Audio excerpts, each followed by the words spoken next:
Como nós lidamos com a morte?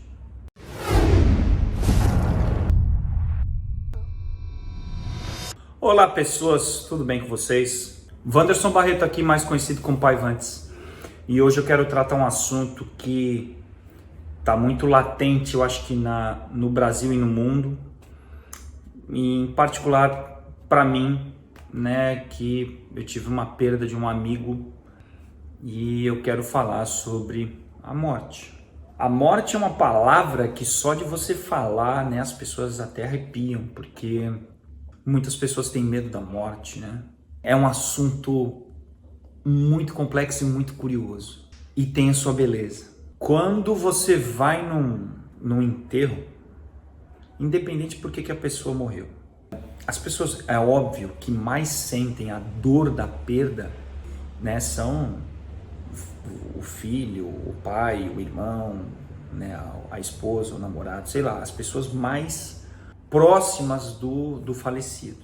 São eles que de fato sentem uma dor muito grande. E aí a gente poderia destrinchar essa dor de várias formas.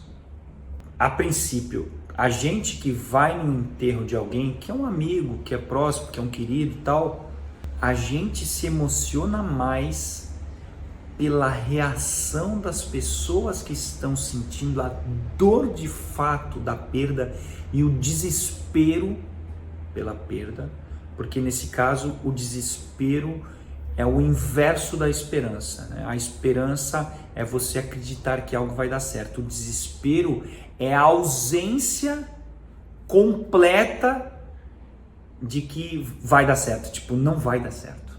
É o desespero da dor, né? Tipo, não tem mais jeito, perdi a pessoa.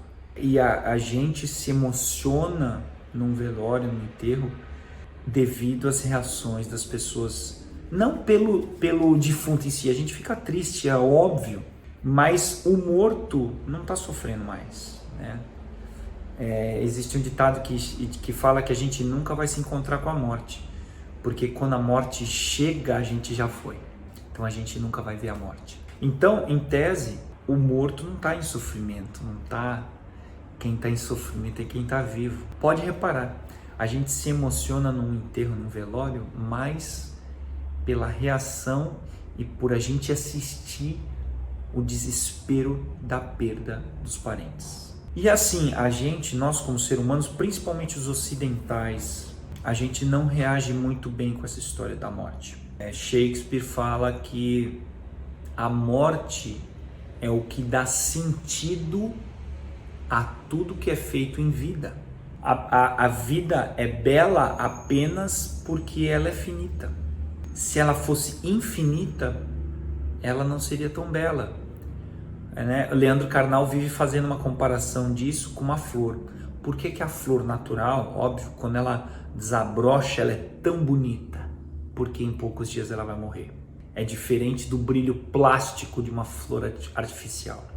Então a beleza da vida está na sua finitude, está na certeza, na única coisa que de fato é democrática. A única coisa que não leva em conta cor, raça, classe social, nada disso. É a única coisa que de fato é democrática, porque chega para todos, é a morte. A forma na qual nós morremos é algo biológico, é algo que todo mundo vai morrer. A forma como nós, como sociedade, lidamos com a morte é cultural. E a forma como cada um lida com a dor ou desespero da perda é individual. É muito louco isso. A morte é um dos poucos assuntos que, nesse sentido social, é extremamente complexo, extremamente diverso nas formas de reação. Por exemplo, samurais japoneses se matavam, entre outras coisas, eles usavam a própria morte como um protesto, para protestar contra um chefe, para protestar contra um superior, sabe? Olha só, também eram considerados, quando os líderes inimigos eram capturados, como eles sabiam que ia morrer, para ele ter a morte honrosa, ele se matava, né?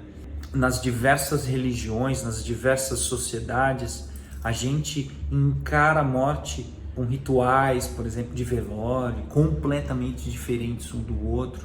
Os vikings tinham uma relação muito diferente de nós com a morte, por exemplo. Eles achavam que a morte tinha que ser gloriosa, para a pessoa ir para Valhalla, que é o céu deles, o céu. Existem religiões também que a morte é considerada uma coisa boa, porque se a pessoa viveu em glória, ela morre em glória. E para nós ocidentais, digamos assim, é uma dúvida muito dura, porque a religião fala que a gente vai para isso é curioso, né? Porque se a gente fosse religioso, olha o que eu vou falar, se a gente fosse religioso de fato, ninguém ia chorar pela morte de ninguém. Porque pelas diferentes religiões, quando a pessoa morre, ela vai para um lugar melhor, ela vai para o céu, ela vai, sabe? Se ela vai para um lugar melhor, se ela deixou de sofrer, se ela está melhor que nós, para que nós vamos chorar por ela? A gente, claro, aí vão falar, mas a gente chora pela dor da perda. Mas será que a gente perdeu? Será que a gente não vai encontrar, como diz o Ozzy, I see you on the other side? Ninguém sabe, então é um assunto tão complexo e tão cheio de variáveis.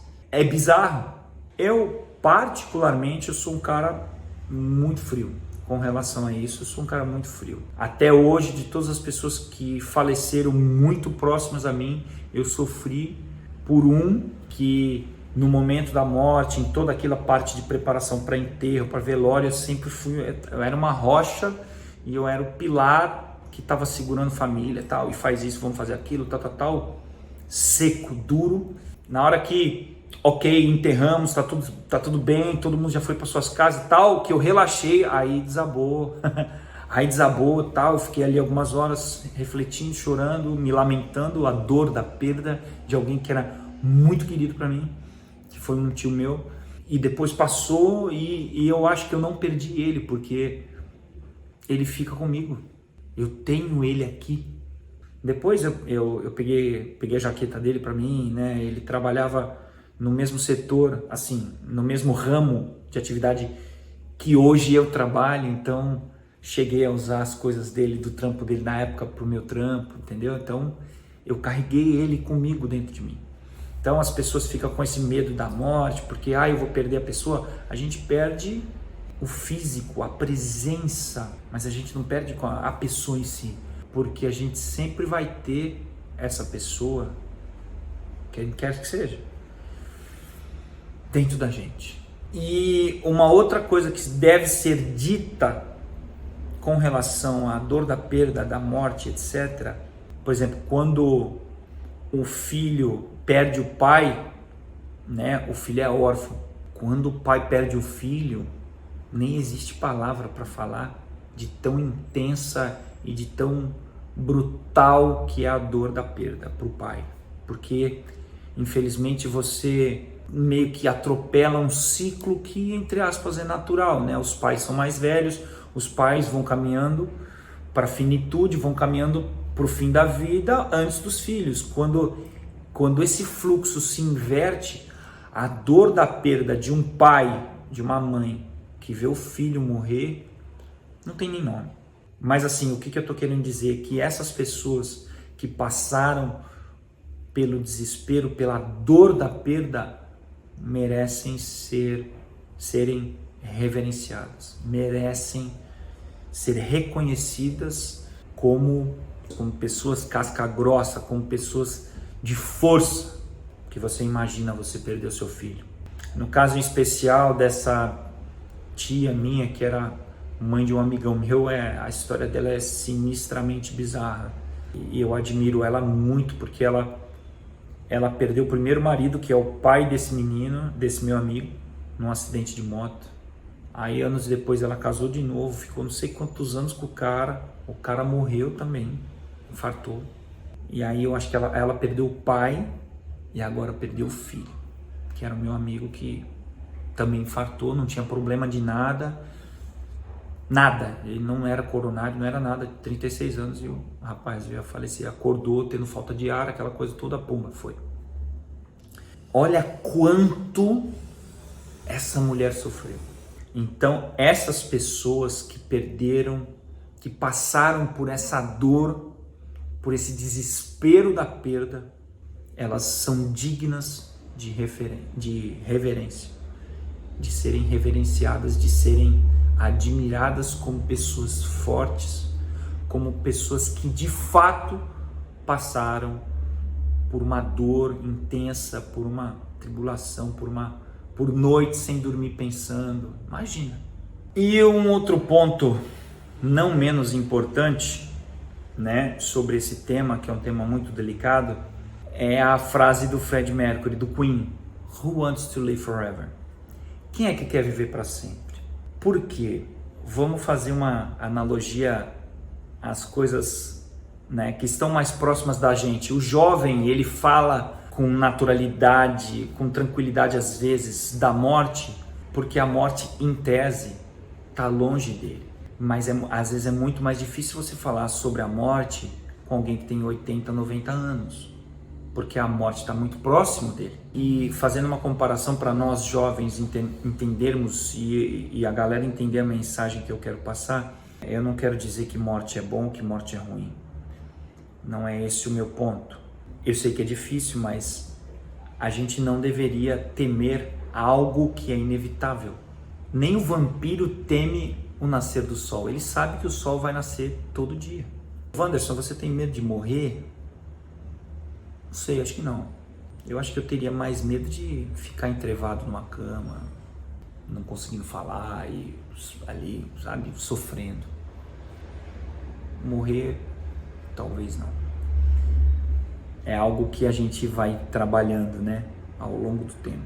Mas o que eu quero dizer é: a vida só tem sentido, só tem propósito se tem o fim do ciclo, que o fim do ciclo é a morte. É por isso que os vampiros, né, agora falando da linguagem da molecada, vampiros em qualquer coisa, em qualquer filme, em qualquer livro, eles são tristes, eles são melancólicos, eles são sempre com aquele semblante, sabe, para baixo, porque eles vivem para sempre.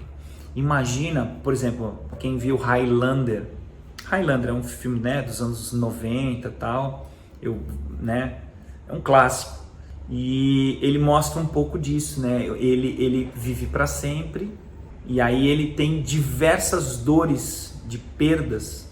Pessoas próximas a ele vê todo mundo morrer e ele não morre. Imagina isso. Imagina você viver, sei lá, 500 anos, quantas pessoas queridas, quanta dor você ia sentir de ver pessoas indo embora, morrendo e você ficando aqui. Enfim, então eu não encaro a morte como algo péssimo. Eu encaro como um fim de um ciclo. Se eu tenho medo, eu acho que não.